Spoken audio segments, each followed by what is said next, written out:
So from the perspective of the denser life, it's very helpful to remember these are higher powers.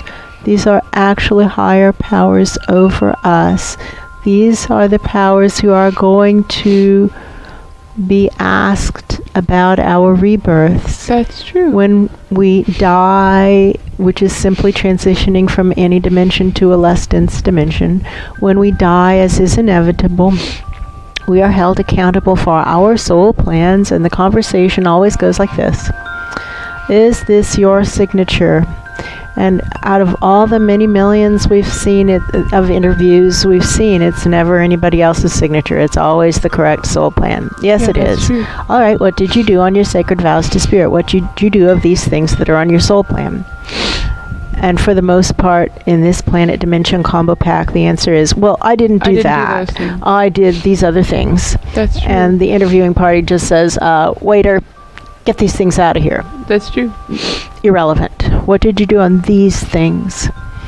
And when the presence eventually gets to the honest answer of nothing, I didn't do anything. None of those. Then there's like a judge, somebody who's presiding, and the presiding party says, are there any extenuating circumstances? And at that point, all presences who had anything to do with this person give input if they want to. Presences who want to give input. That's true. And that decides the rebirth pattern. That's true. That's how karma is being applied. And we think that it would work better if karma were applied more contemporaneously. Instant karma, we believe, would be best. That's true. Because usually it's such a terrible lifetime of disasters, of selfishness and corruption and lying, cheating, stealing, and bullying, that the presences are reborn in very unfortunate situations. That's true. For whom is the message, and why do you ask? So from the perspective of the feral life, it's crucial to remember that's the presence who's going to decide your reincarnation, and to consider if you might want to be a little more cooperative, a little less antagonistic. Stop flipping them off with obscene gestures and running away while shouting, I don't want to do it and you can't make me, which is true, but boy, that's not going to go over well when we die, as is inevitable. That's true.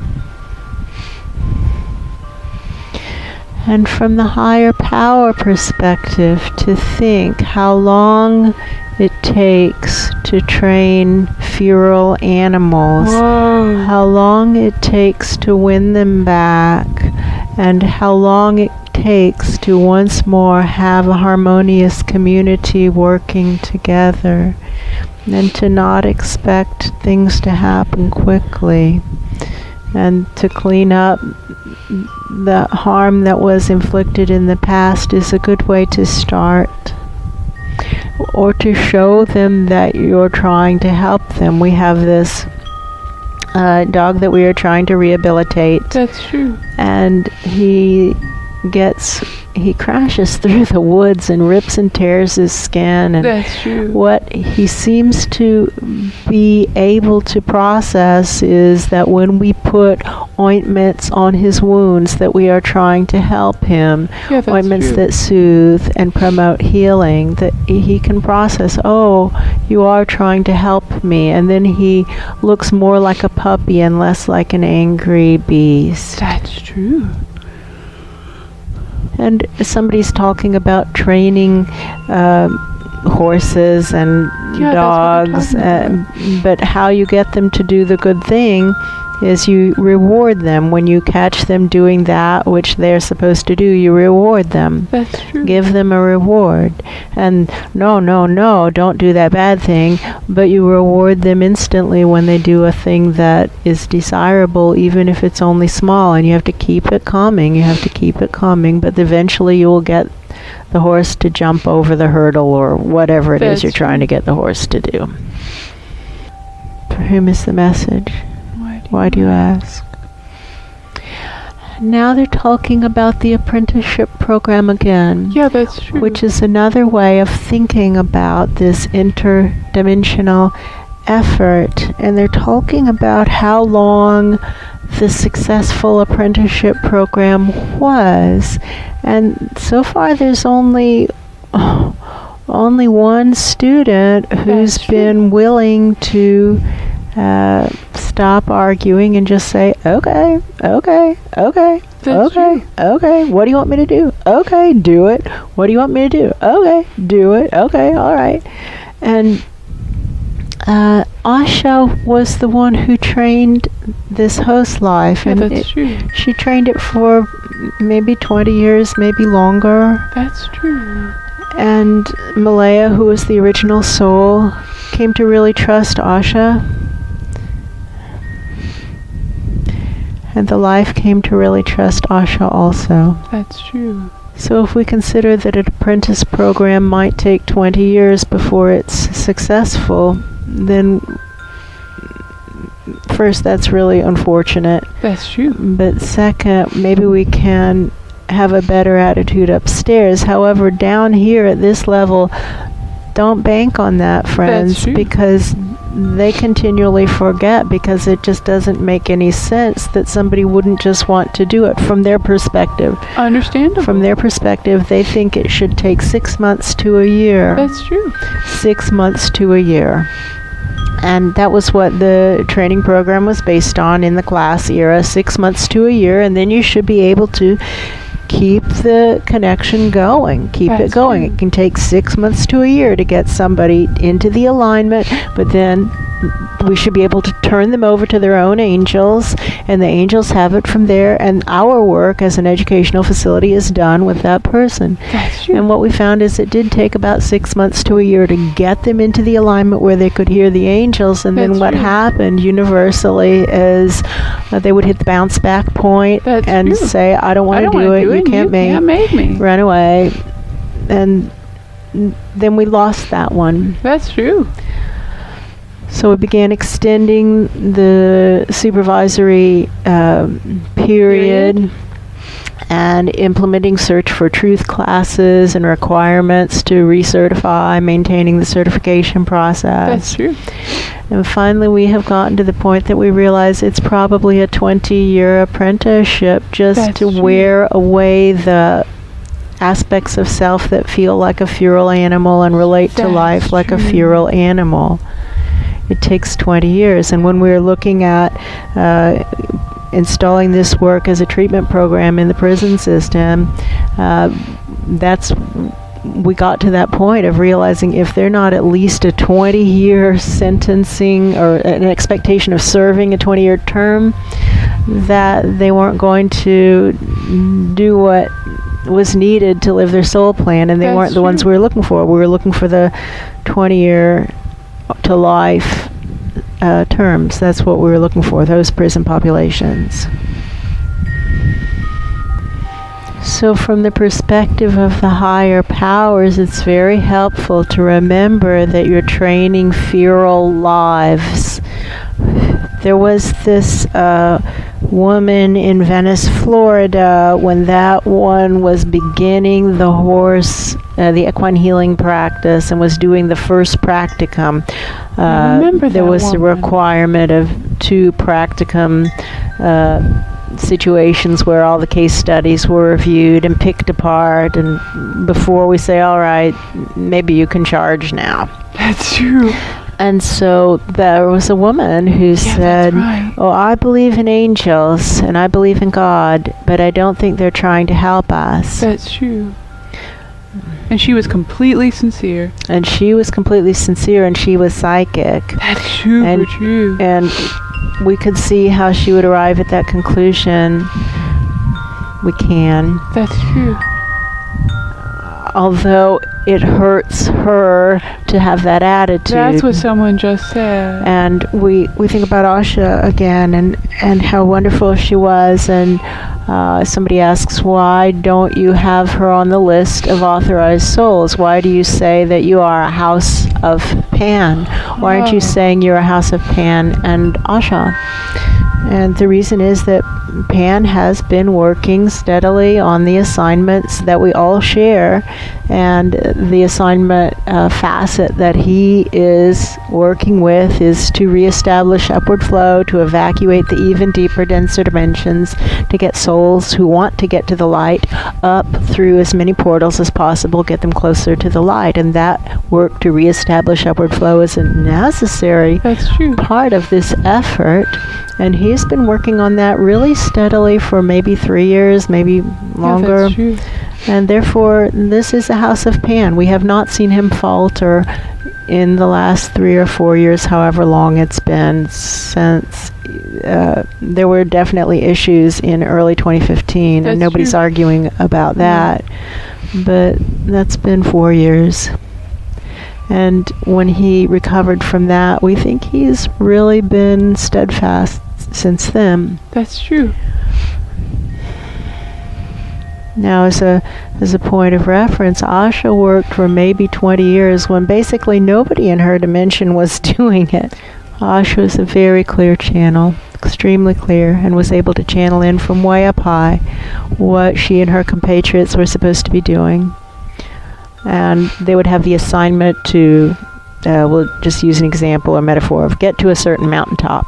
Yeah, that's true. And she would say, all right, here's how we have to do. We have to take this road and then over that bridge and turn and hike up that path, and then we'll be there. And everybody else would be walking off this way, and she'd kind of run after them and say, hey, guys, we're supposed to be going the other direction. And they'd be very busily chatting amongst themselves. Yeah, that's right. Mostly all male. And they would just kind of do this dismissive gesture with their hands. Yes, it's true. And that's one of the times we became aware that gender bias is real in all the dimensions of which we have awareness. They would just brush her off. And she would not give up, and she would say, we're supposed to be going the other way, supposed to be going the other way, supposed to be going the other way. And then they would run into the cliff or the barricades or whatever it is that blocked that road that seemed like it might work, but obviously didn't. And then she would say, okay, now what we need to do is go back to that intersection where I started saying we're going the wrong way. Yeah, that's and go the other way where I said we should go. And usually with ill humor and poor grace, yeah, that's they would go back to that intersection and take the road, and then eventually get there, but not before they had at least 10 more times taken a wrong turn, ignored her, made that dismissive gesture. So we can see why when Asha said, that's it, I'm really done. This is a waste of time. This is a waste of energy. They don't listen to me. I'm just going to stop doing this until something changes. We can follow her thinking. We really can. That's true. But what we observed is that at that point in time, Asha started to rot inside. That's true. And up until then, she was just this beautiful, pure, perfect channel. That's just true. a wonderful angelic presence. And after that, she became more and more just like those whom she actually kind of despised. That's true. And that's unfortunate. And so we see how it doesn't really matter that our actions aren't successful. If we're trying to change our society, however we define it, in a direction that's positive, it's good for us, even if it doesn't change at all. So here we have this multi-dimensional society, quote unquote, this multi-dimensional team. And again, I see this presence talking with his fingers together. I can see him. And he's talking about everybody needing to compromise fully. And when all parties feel that they have compromised fully, maybe they will have compromised enough that something can actually get done. That's true. For him is the message. And why do you ask? I do see the pencil point circling around. I really do. And it's coming back to this point that was covered in the classes over and over and over again. And Asha was the one who was speaking it but it was coming in from our Ra through Asha, through the host life, and into the classes. And it would be something she would say when the students would be pushing back and saying in the classes, basically, I don't want to do it, you can't make me. And she would say, does anything matter more than your relationship with your own soul?